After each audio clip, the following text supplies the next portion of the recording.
Jorge Iramain. And Jorge, so he's playing another one who's playing our red-green aggro decks. So we've actually been seeing a lot of red-green aggro this weekend. What I think is interesting about his deck is the creature choice. He's going very small on the red-green aggro side of things. So he has your normal Birds of Paradise, your Llanowar Elves, as always, your Huntmaster of the Fells, opponent, please raise your hand. but now he's also running 3 Skin Shifters and 2 Hero of Oxybridges. If you're trying to find your seat, make it known. What do you think he's trying to improve there with the Skin Shifter? What's he playing it over first? Well, he's shaved a lot of his numbers, so he only has a couple of numbers. Let's see, he's not playing a full set of Huntmaster of the Fells, so that's different to start with. He really just has a smattering of lots of different, it looks like a lot of different kinds of removal souls. 2 Gavblast, 2 Incinerate, 3 Brimstone Volley, 2 Arc Trail. So he has quite a lot of burn. And among smaller creatures, he's also playing 2 Spike Shot Elder. So what he'd be cutting is he's cutting things like Metamorph. He'd be cutting like Garruk Relentless out of his deck. He's not playing Hellrider. He's definitely just on the smaller end. He's on the creature plan. Yeah, he's on Hero instead of Hellrider, which we was discussing a little bit earlier 50 minutes. with Patrick. You may begin. Both the cards very comparable. But, Now, do you agree with the cutting Huntmasters? I've only played a little bit of Standard recently, and I love that card. Huntmaster is one of the best cards in a red-green deck. I don't know that I would cut one.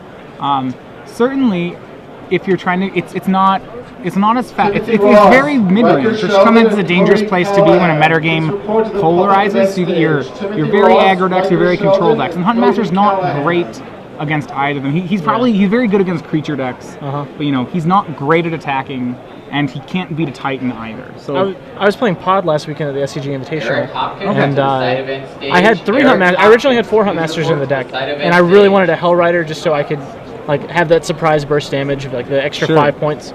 So I ended up cutting one of the Huntmasters for the Hellrider, which I was really happy with the Hellrider, but I still kind of wanted the 4th Huntmaster. So it's such an awkward place to be in. That card is it's so good right now. And this will be a big test for John's deck. Well, a little bit. Normally ramp is good against red-green aggro. It's a matchup you really want to see out of a ramp deck. But I said he's given him a lot of his without points. the sweepers. Without the sweepers. John he's running 2 Whip Flares. He's splashing just for 2 Whip Flares. And the Huntmasters. Right. So otherwise it's just blue-green. So this will kind of be a test of how much he's lost, He's even got the unsummons in there. I love it. 4 Vapor Snag, 2 unsummoned.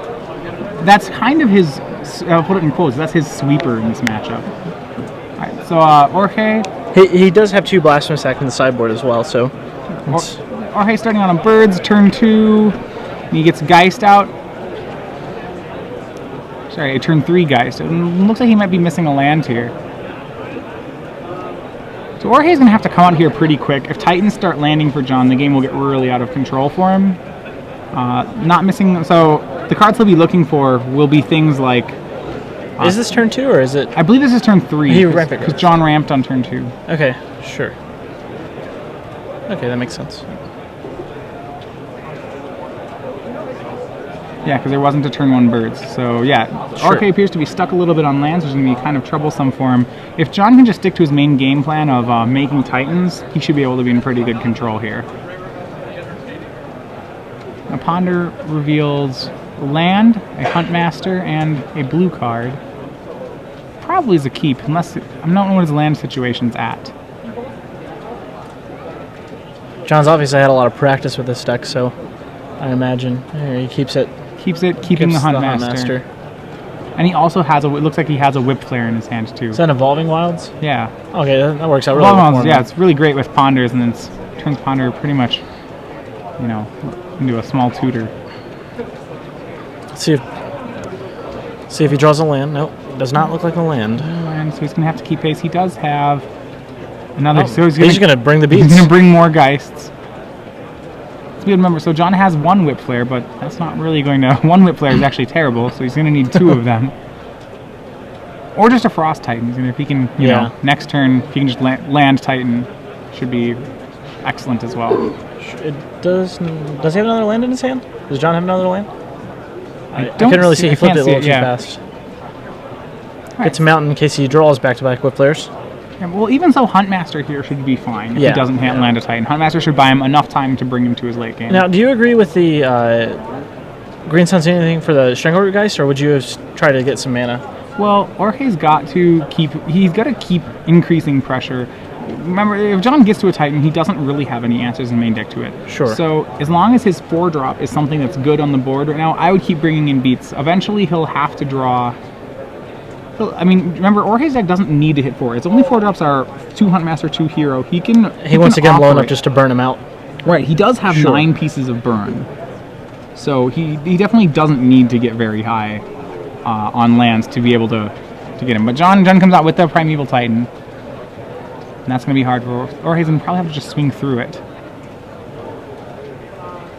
So with all these colors, one question might be what all John has in the way of things to get with his Primeval Titans. He does have 2 Inkmoth Nexus, 2 Kessig Wolf Run. The kicker is he has 4 Glimmer Posts, which actually could be very relevant here. Titan blocks one of the Geists. My guess is that Jorge's going to wait and go Geist Incinerate on the swing back. At this time. Right. Once again, Commander Pod number 7, please come up to the public event stage. Our trail 2 and not sure which one's going to which, but yep, 2 and 1. Finish it off with this Galvanic Blast. Putting John to 13, I believe, because the Arc Trail gets knocks 1 in there. Our trail only hits him for 1. Or 11, sorry. And Whip Flare brings it really strong Whip Flare into Huntmaster, I believe. It's very strong for John. Or into another Primeval Titan. Oof. Oof. And now he's getting his life back. Glimmer Post up to 15. That's going to mean that the next swing should gain him 16 life. Yeah. Or 8 life, sorry. That's going to be Just 8. really, really That's hard gonna be very hard. for Iramain to come back with.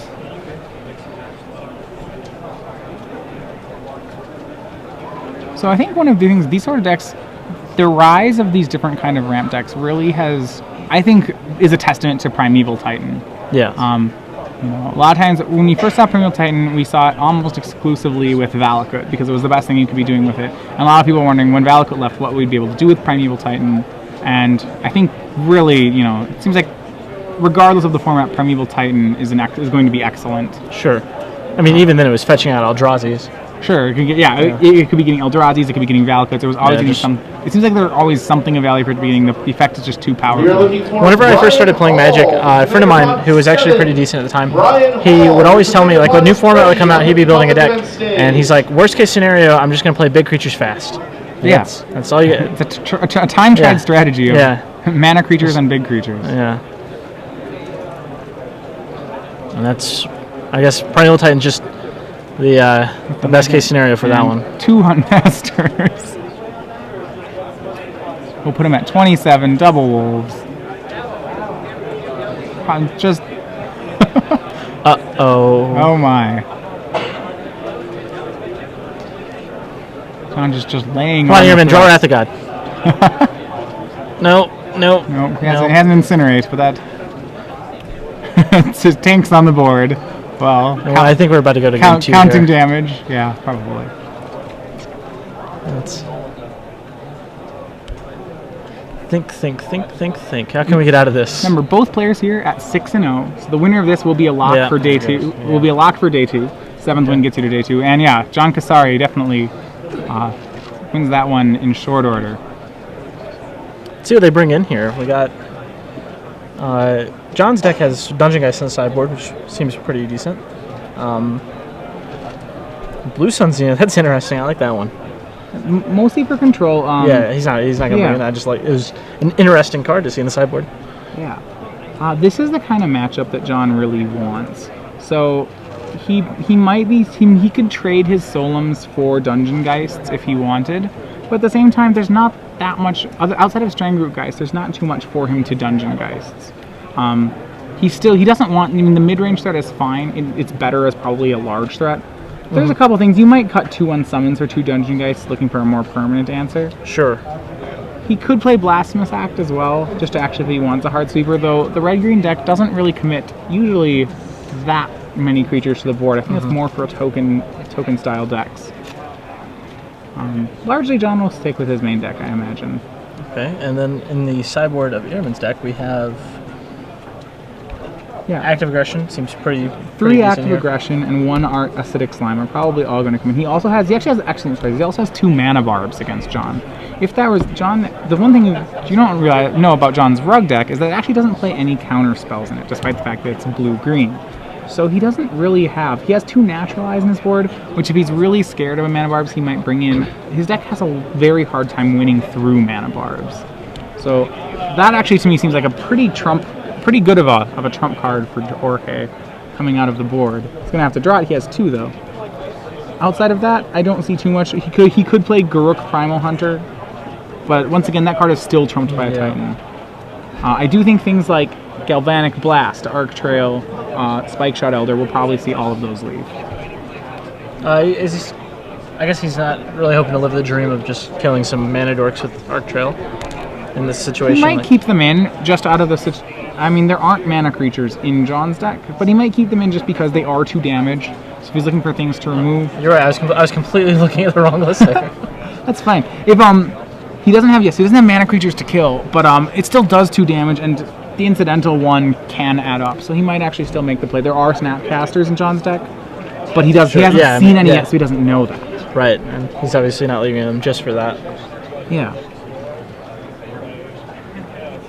So outside of these 2 decks, what would you say are some of the more working at the dealer table today, right? Sure. Yeah. What are some of the more? I mean, people probably come by with decks, cards. What are some of the more interesting things you're seeing today from that side? Interesting or popular? Because those are very Let's different do answers. both. Let's start with popular. Popular, a lot of Phyrexian Obliterators, a lot of hype around that card.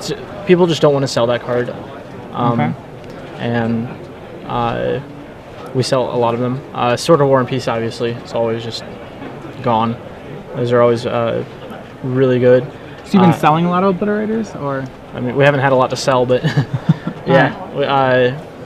Obliterators, and so those are always really good. As far as like interesting, I don't know. There hasn't been too. I don't do a whole lot of selling. I do more of the buying.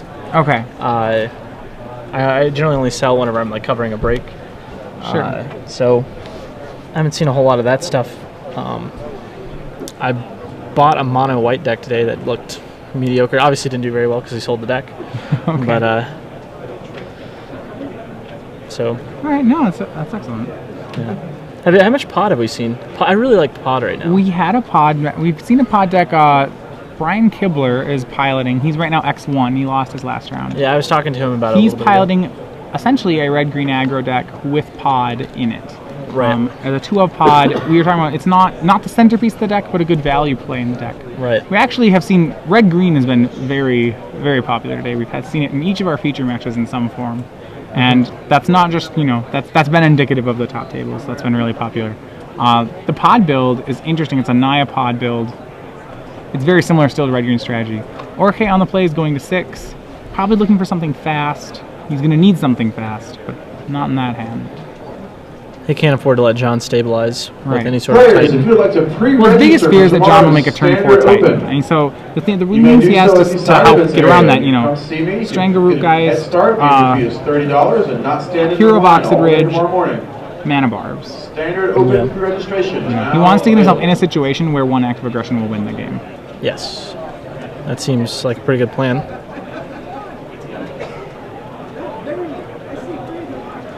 John looks like he appears to be keeping his 7, though.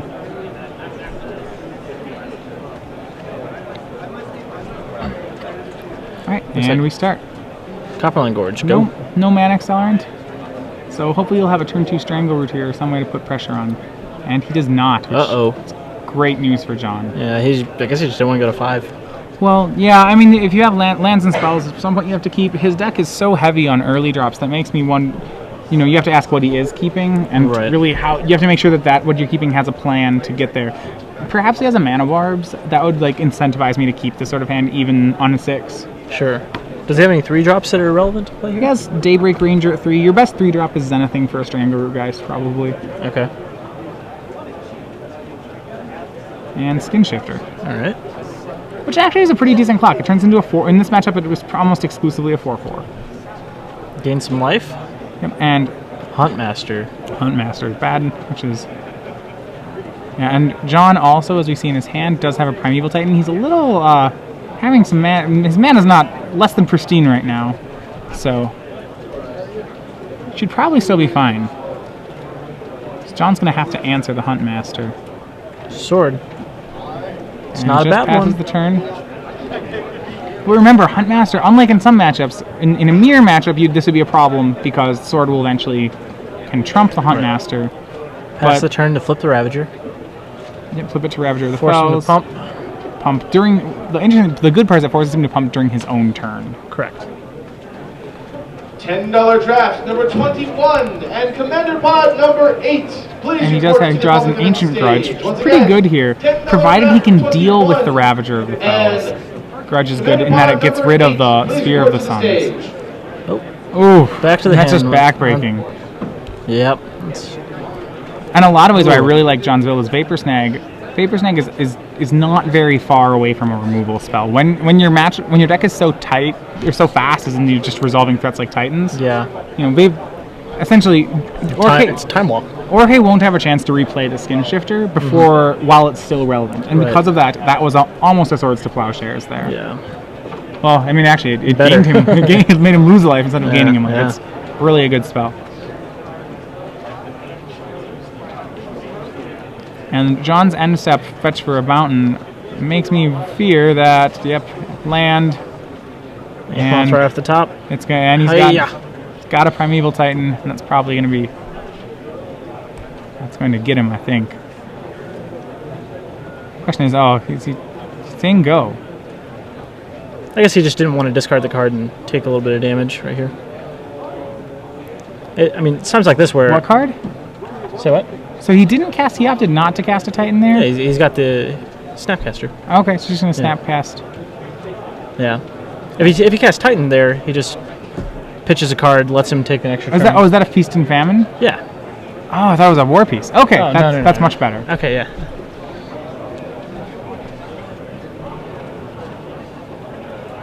It sounds like that whenever Iramain's just sitting there, he's like, please don't bounce this, please don't bounce this, please don't bounce this. Yeah, don't. And he's like, Vapor Snag, oh.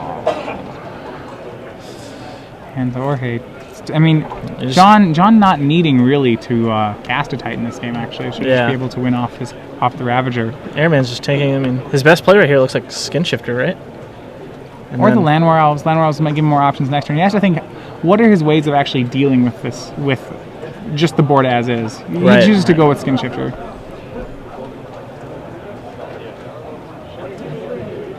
Flip back. Did he play 2 spells? Yeah, he Snapcaster and Vapor Snag. Absolutely, so he gets another guy. Yeah, it looks like that was done a little... Yeah, yep, that was awesome. So, swings for the fences. And the worst thing, I mean, and John will probably just pass here. Yeah. I mean, forces him to block into a pass. Yeah. Jason Lewis and Nick Go. Please report. Huntmaster just seems so strong in this matchup. Right. I mean, and this is like, he still can play Huntmaster, which still gives him game in this sort of matchup. Right. Flips it back. Shoot. Or he's going to turn it into something. Maybe an 08 or a 4. Probably a 4/4. Wait. He didn't block anything? He didn't take So 4, 5, 6, Jorge's 7, 8. at 2 currently. Took 6 on the swing and then 2 off the activated ability. And is that Did he an take 8 on unsummoned? the swing because he attacked? Yeah. Head flip. And that's a game. there we go. It prompts a concession. Very easy too. John Kassari's deck really interesting. Yeah. So yeah, Wolf from Blue Deck that puts John Kassari at 7-0 into day 2. Remains to be seen. Still could be higher than that. But I really do like his deck. Yeah, it seems really strong. Yeah, it has a lot of. It has a lot of the same good matchups as Ramp does, but I think it affords you to play really in the end like.